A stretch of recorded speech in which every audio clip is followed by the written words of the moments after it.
The moment the brand died, I was standing 10 feet away, holding a bag of organic kale. My girlfriend Maya was in her element, bathed in the glow of a ring light, phone propped up on the kitchen island, talking animatedly to the thousands of people watching her TikTok live stream.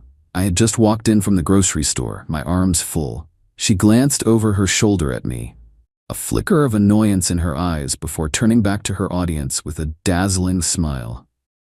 Her best friend and professional hype woman Caroline was sitting just out of frame, monitoring the comments on a laptop. "Oh my god, you guys are so funny," Maya said, reading a comment from her screen. A user named StylinSteph22 had just asked, "Is that the boyfriend in the background? He's so normal." Caroline snorted with laughter. Maya leaned into her phone conspiratorially, her voice dropping to a loud, performative whisper meant for everyone to hear. "Guys, be nice," she said, failing to suppress a smirk. "We can't all be tens. Honestly, sometimes I feel like I'm doing charity work, you know? Like everyone keeps asking me why I'm dating down." The comment section on Caroline's laptop screen, visible from where I stood, exploded. A tidal wave of laughing emojis, skull emojis, and comments like "OMG, spill the tea" and "Maya, you're a savage" scrolled by at lightning speed. Caroline howled with laughter, rocking back in her chair. Maya just basked in it, her smile widening. She had just thrown me to her digital wolves for a few moments of cheap engagement. I didn't move. I didn't say a word. I just stood there in the doorway, holding the groceries, my face completely impassive. In my mind, a switch flipped. It wasn't an emotional switch, but a professional one. I'm a brand strategist. I build things, narratives, images, entire careers from the ground up. And in that moment, I recognized the terminal diagnosis of our biggest project, the Maya brand. She had just publicly, irrevocably, and fatally poisoned her own product. My job now was to manage the recall. I calmly walked to the fridge, unloaded the groceries, and placed the kale in the crisper drawer. I didn't interrupt her stream. I didn't confront her. An audience of thousands was not the place to have a strategic discussion. They thought I was the background character in her show.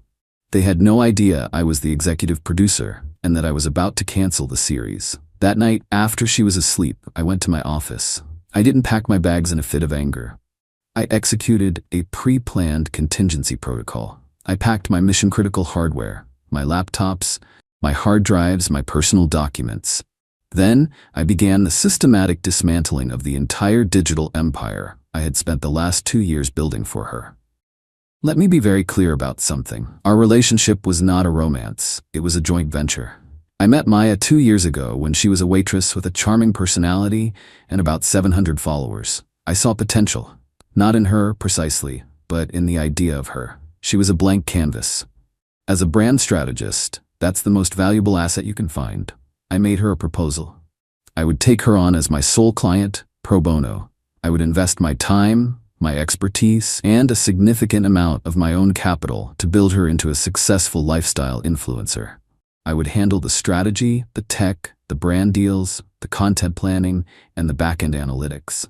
Her job was to be the talent, to be charismatic on camera and follow the plan. Our romantic relationship was a component of the brand strategy, the aspirational couple narrative that is so profitable. It was a business arrangement with romantic perks, not the other way around. I wasn't a simp paying her way. I was the founder and CEO of her career. She was the product, and she had just proven to be a defective product. So, sitting in my office at 2 a.m., I initiated the shutdown sequence. Update 1. The first 24 hours were about extraction and containment. My primary objective was to decouple every one of my assets from the failing brand. Maya was a heavy sleeper, which was a significant logistical advantage. Before I left that night, I took back my property. The professional-grade camera she used to film her videos, the high-end lighting rigs, the MacBook Pro I'd bought her for editing, all of it was mine. It was equipment I had provided as part of our venture. I packed it neatly into Pelican cases. I also took the server that hosted her personal website, a slick, professionally designed portfolio I had built from scratch. I was out of the apartment before sunrise. I didn't leave a note. A note is an emotional gesture. I was performing a corporate dissolution. I moved my things into a new apartment I had kept on standby for the last 6 months, a corporate lease under my company's name. A good strategist always has a contingency plan. Once I was established in my new command center, I began phase 2, the digital takedown. First, the website. At 7 a.m., mayatheglowup.com went offline. I replaced the beautifully designed homepage with a simple, stark white page that contained only a single line of text in plain black font. This brand is no longer under the management of its founding strategist. There was no explanation, no drama, just a cold, corporate statement that would be utterly mystifying to her followers and terrifying to her brand partners. Next, the brand deals. Over the past year, I had personally negotiated and secured 6 lucrative, long-term sponsorship deals for her with various fashion, beauty, and wellness companies. These deals were the brand's primary source of revenue. I had the contact information for the marketing executives at every one of these companies. I spent my morning crafting a series of carefully worded emails. They were all identical. Subject: Urgent strategic update regarding the Maya brand. Dear executive's name, please be advised that as of today, I have formally ceased my role as the brand strategist and manager for Maya.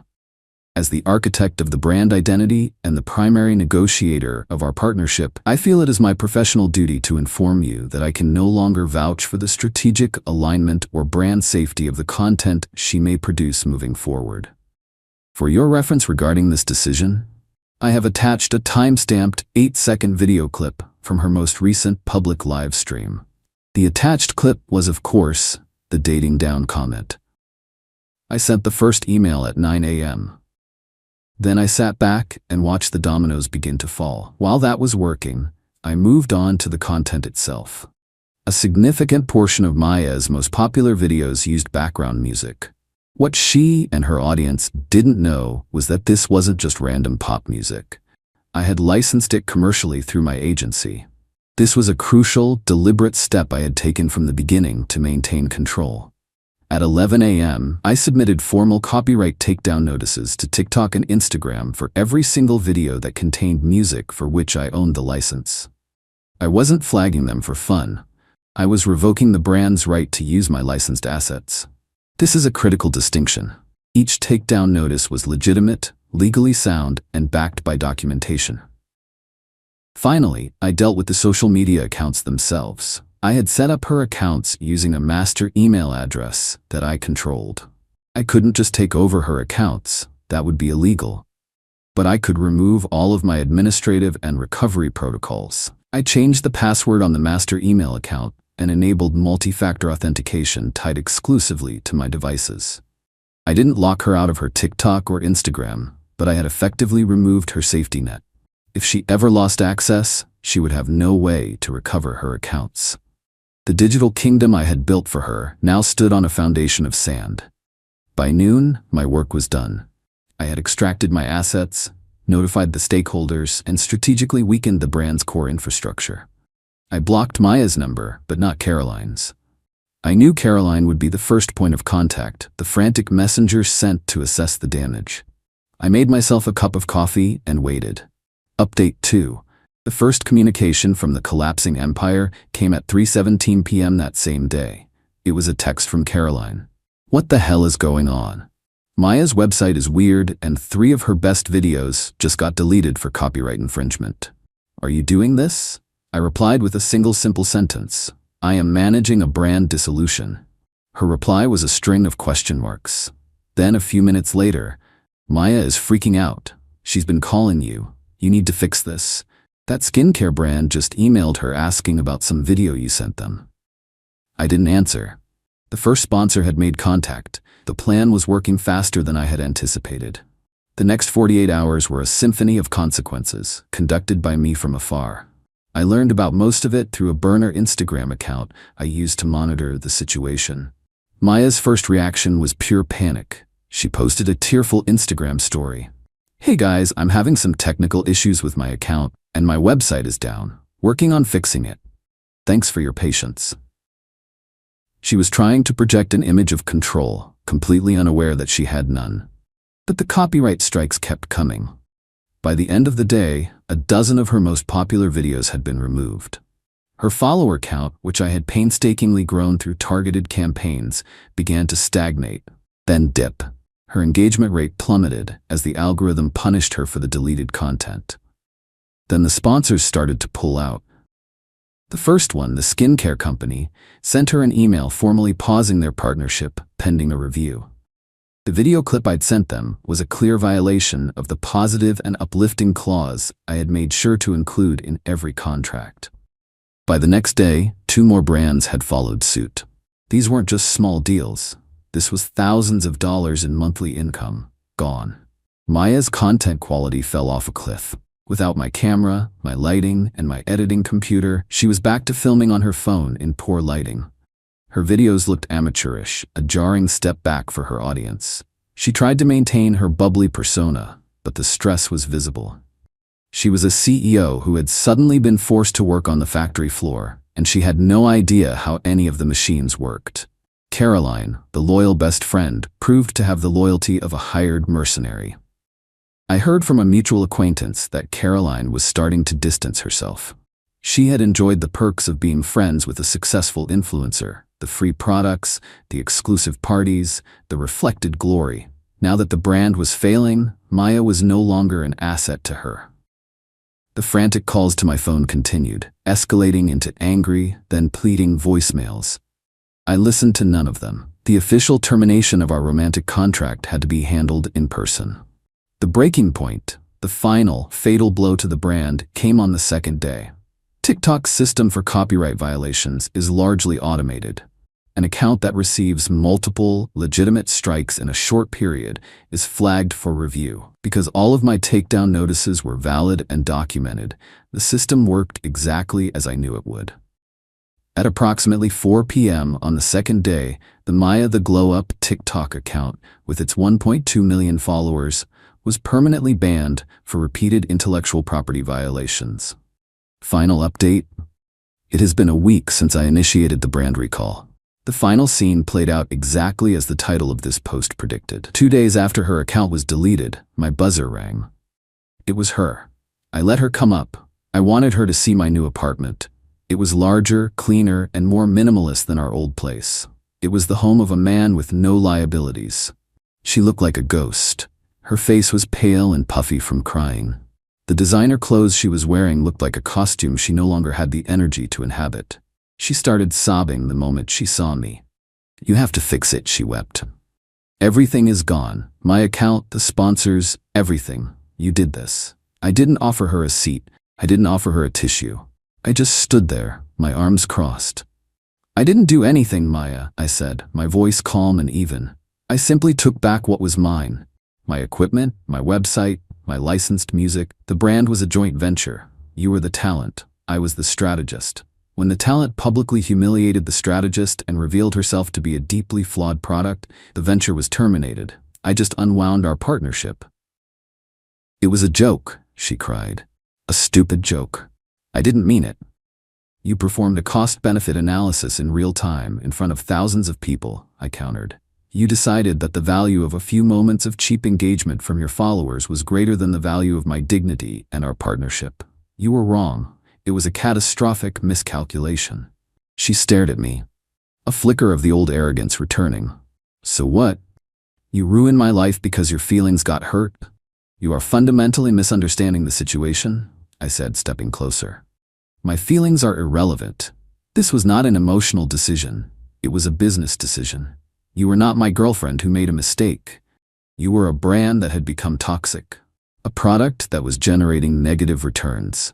And my job is to mitigate risk and cut losses. You weren't a person to me in that moment, Maya. You were a line item in the red. So I wrote you off." I walked over to my new desk and picked up a single sheet of paper. It was a final, itemized invoice. It listed the cash value of the equipment I had provided, the market rate for my branding and management services over 2 years, the cost of the website development, everything. The total at the bottom was well over $200,000. "This is what I invested in you," I said, handing it to her. "I don't expect you to pay it. I just want you to understand the scale of the asset you so carelessly destroyed. You didn't just lose a boyfriend, you lost an entire corporation that was dedicated to your success." She looked at the paper, then back at me, her mind finally, truly grasping the reality of the situation. She hadn't been dating down. She had been carried to the top by a man she never even saw. "I have nothing," she whispered. "I know," I said. I opened the door to my apartment. "The market has corrected itself. Goodbye, Maya." She stumbled out, sobbing, the invoice still clutched in her hand. I closed the door and felt nothing, just the quiet satisfaction of a project completed. Her social media presence is gone. Her sponsors are gone. Her friends are gone. She is back to being a waitress with 700 followers. My revenge wasn't about being loud or cruel. It was about being quiet and precise and absolute. I didn't ruin her life. I just took my life back, and when I did, I took hers with it.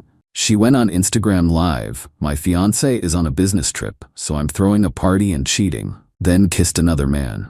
I calmly texted, "Looks fun." Then she heard a knock at the door. When her 15,000 viewers watched me and her entire family walk in with a surprise engagement party cake. Long story short, don't cheat on social media when your fiancé's best friend is a lawyer and your whole family follows your account.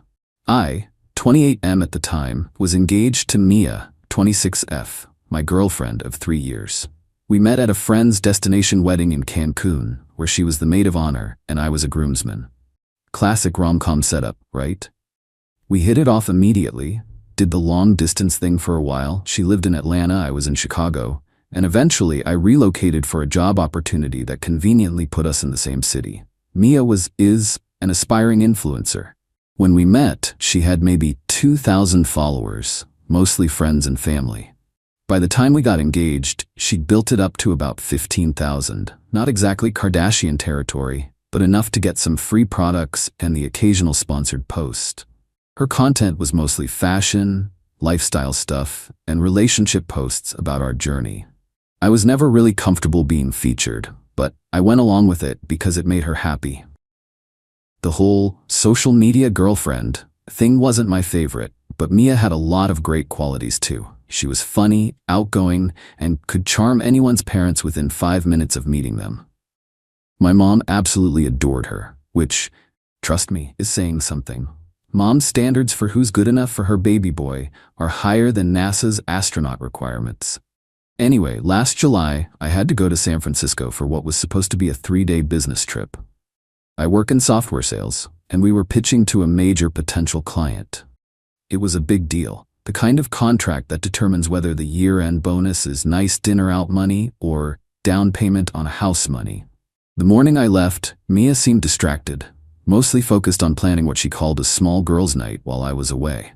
No big deal. She'd done these before, usually just her and 4 to 5 friends drinking wine and watching terrible reality TV. I kissed her goodbye, reminded her to water the plants she always forgot, and headed to the airport. The client meetings in San Francisco went well, so well that they asked us to stay 2 more days to meet with their executive team. I called Mia to tell her I'd be delayed, and she sounded relieved. At the time, I thought she was just being supportive of my career opportunity. "That's great, babe.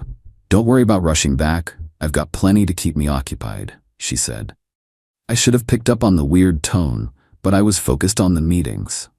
My boss was ecstatic, the team was celebrating, and I was distracted. Plus, Mia had never given me any reason not to trust her before.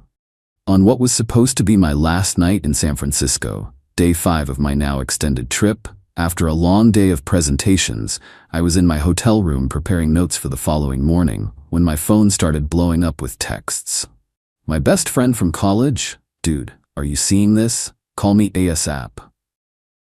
My cousin Emily, OMG, check Mia's Instagram right now. Even my mom, "Honey, I'm so sorry. Call me when you can." Confused and increasingly concerned, I opened Instagram to find that Mia was doing a live video. This wasn't unusual. She did lives pretty regularly for her followers. What was unusual was that she was clearly hosting a party in our apartment, and it was definitely not the small girls' night she described. There had to be at least 30 people there, music blasting, drinks flowing, and Mia was, let's say, enjoying herself. I watched, increasingly stunned, as she downed shots, danced on our coffee table, the vintage one we'd found at a flea market and painstakingly restored together, and flirted with various guys I'd never seen before. At first, only about 1,200 of her 15,000 followers were tuned into the live, a typical number for her weeknight streams. But as the drama unfolded and people started texting their friends to tune in, that number quickly climbed past 5,000. The comments were rolling in fast, mostly her followers eating up the drama, some expressing concern, others encouraging her to live her best life. And then she said it, right into the camera with a drunk, sloppy smile. Since my boring-ass fiancé is on his business trip, she actually did air quotes. I'm throwing the party of the year. And who knows, maybe I'll find someone who actually knows how to have fun, unlike Mr. Pout spreadsheets.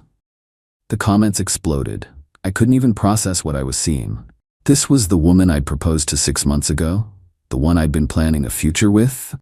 But it got worse. She grabbed some tall guy with a man bun and pulled him into frame. "This is Derek," she slurred. "He's a DJ and he has the most amazing tattoos. Want to see everyone?" Derek, looking slightly uncomfortable but not uncomfortable enough to leave, lifted his shirt to show a mediocre phoenix tattoo on his ribs. The comment section went wild with fire emojis. "Isn't he hot?" Mia giggled. "And the best part is, he doesn't bore me with talk about sales quotas in client meetings." And then, looking directly into the camera with a defiant expression, she pulled Man Bun Derek in for a kiss. Not a friendly peck. A full-on, hands in his hair, tongue-involved kiss. In our apartment, on a live video. With over 7,000 people watching by this point. I felt like I'd been punched in the stomach. My hands were shaking so badly I could barely hold my phone. But something strange happened. After the initial shock, an eerie calm washed over me. The kind of calm that only comes when a decision makes itself. I texted her. "Looks fun. You might want to check who's watching your live though." See, what Mia had forgotten, in her inebriated state, was that her followers included her conservative parents, her 3 older brothers, her boss at the marketing firm where she worked, and most importantly, my mother, who had been helping us plan a surprise engagement party for when I returned from my trip. Though we'd been engaged for 6 months, we hadn't yet had a formal celebration.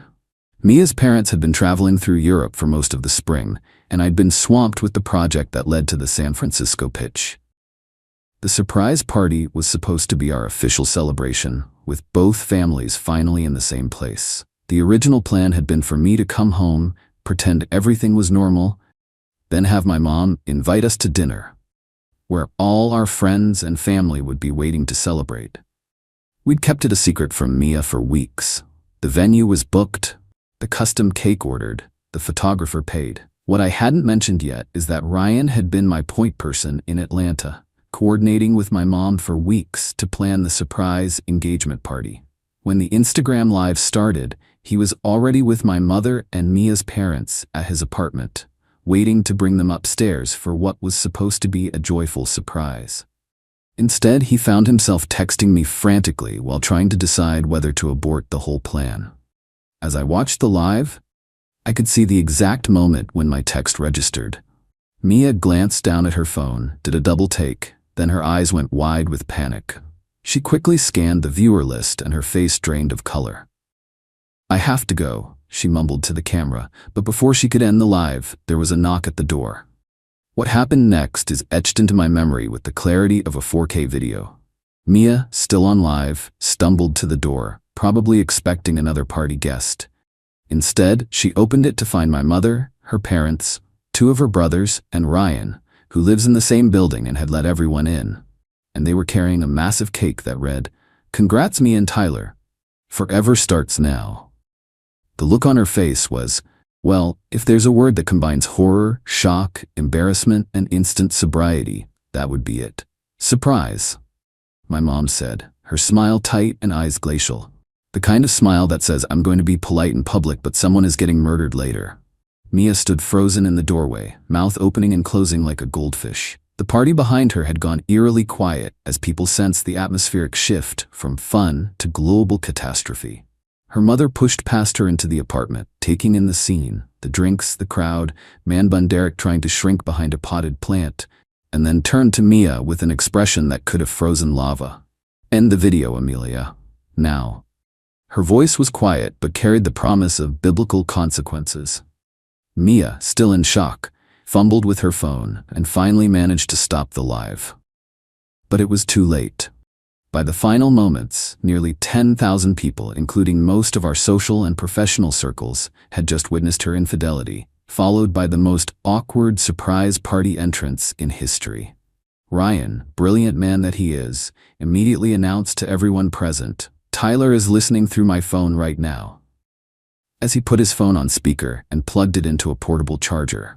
This ensured everyone knew I was virtually present and eliminated any legal concerns about recording.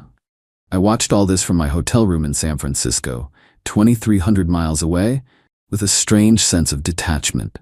I heard Mia's stammered excuses, her mother's icy, "We'll discuss this later," the awkward dispersal of party guests, and finally, Mia's breakdown once everyone but family had left. "How could you do this to Tyler?" her father demanded.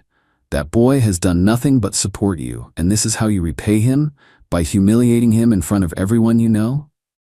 "It wasn't. I didn't mean," Mia sobbed. "Save it," one of her brothers cut in. "We all saw what you meant. The whole internet saw." Mia's youngest brother initially tried to defend her, suggesting I might have been neglecting her emotionally, but even he fell silent after her other brother pulled up the full video replay on his phone.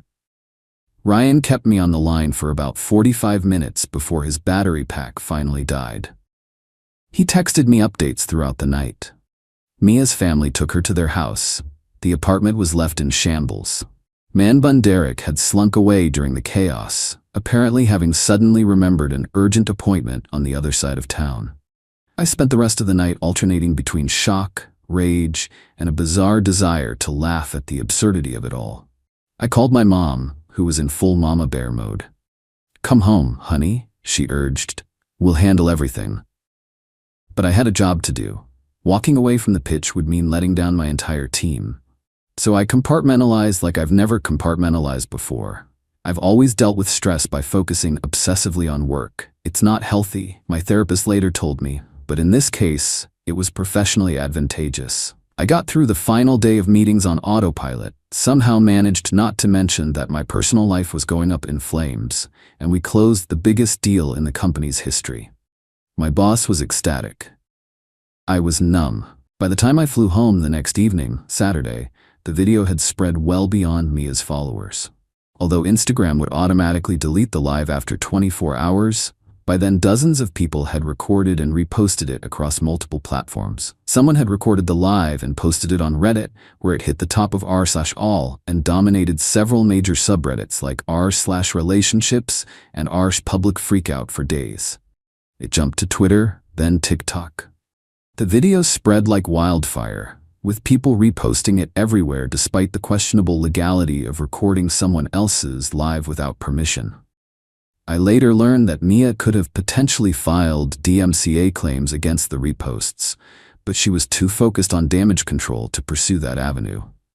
Internet strangers were debating my relationship, creating memes of Mia's shocked face, and alternately condemning her and offering me sympathy. A few people even recognized me at the airport, giving me awkward nods of solidarity. Ryan met me at my apartment, which had been cleaned up by my mom and Mia's mortified parents. Mia's things were gone. She'd come with her brothers to collect the essentials while I was still in the air. She tried to spin it, Ryan told me, showing me her newest Instagram post. It was a tearful apology claiming the kiss was a terrible mistake, that she'd had too much to drink, and that she still loved me more than anything. The comments were merciless. I didn't respond. Instead, I posted a single photo to my rarely used Instagram, the engagement ring sitting in its open box on my bedside table. No caption, no explanation, just the visual equivalent of "we're done here."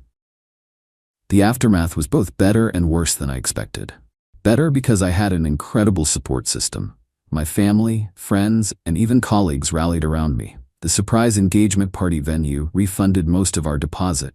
The cake company, after hearing the story, sent me a small dodged-a-bullet cake, which was both inappropriate and exactly what I needed. Worse because, well, going viral for being cheated on isn't exactly a boost to your self-esteem. For weeks I couldn't go anywhere without someone bringing it up.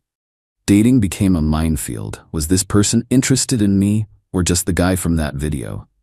Mia tried everything to win me back. Tearful phone calls, handwritten letters, even a grand gesture involving a string quartet in the lobby of my office building, which resulted in security being called.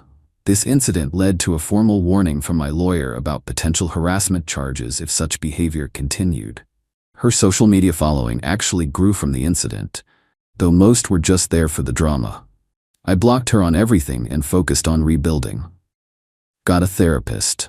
Threw myself into work. Adopted a dog from the shelter. Standard post-breakup recovery stuff. About 6 months after it all went down, I received an unexpected email from Mia's oldest brother, Marcus. We'd always gotten along well. He was protective of his sister, but also the first to call her out when she was being ridiculous. "Tyler," he wrote, "I know you have every reason to ignore this, but I thought you should know that Mia's been in therapy since everything happened. She's finally starting to understand the magnitude of what she did, not just to you, but to herself. She's deleted her Instagram, gotten a new job, and is trying to live a more authentic life. This isn't an attempt to win you back. That ship has sailed, and we all know it.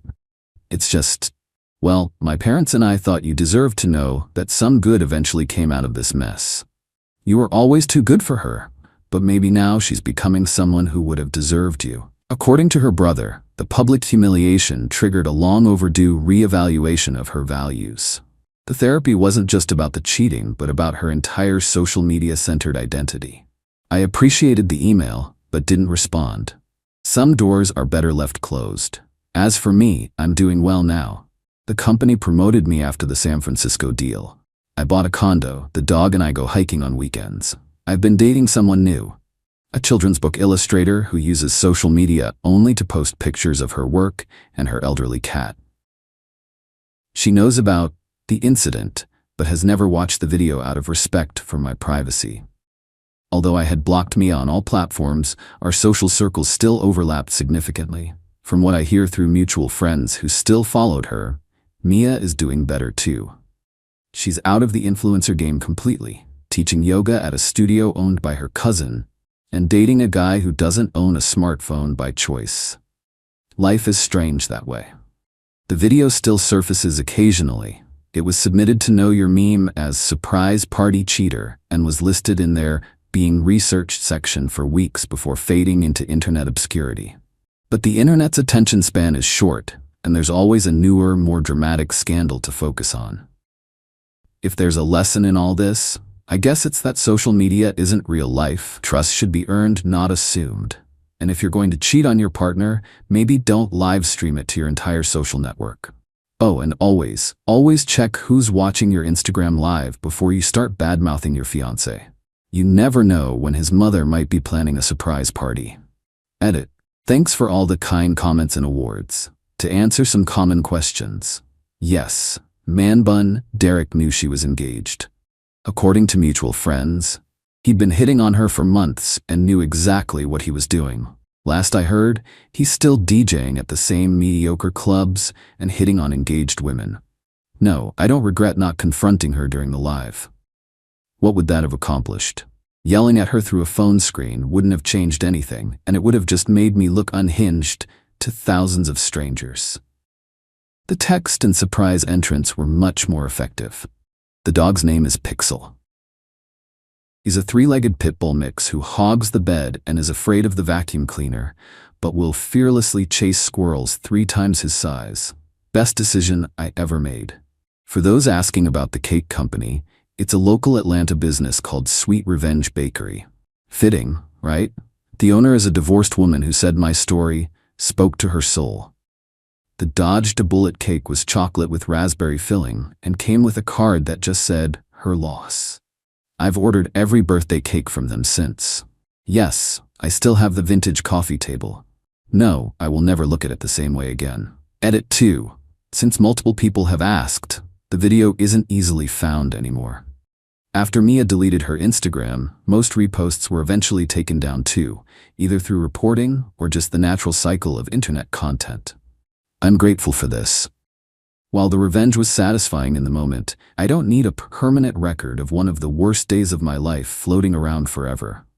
If you really want to see a drunk person ruin their relationship on social media, Just wait 5 minutes. Another one will pop up. Final update. It's been a little over 2 years now, and life has moved on in the best possible ways. I'm engaged again, to the children's book illustrator, who is everything Mia wasn't. Kind, authentic, private, and trustworthy. We're expecting a baby girl in the spring. Pixel has accepted her as part of the family, and has even given up a small portion of the bed. As for Mia, I ran into her at a grocery store about 6 months ago. It was awkward but civil. She apologized again, I wished her well, and we parted ways knowing we'd likely never speak again. Some stories don't need sequels. Thanks for all the support, Reddit. Sometimes the most painful experiences lead us exactly where we need to be.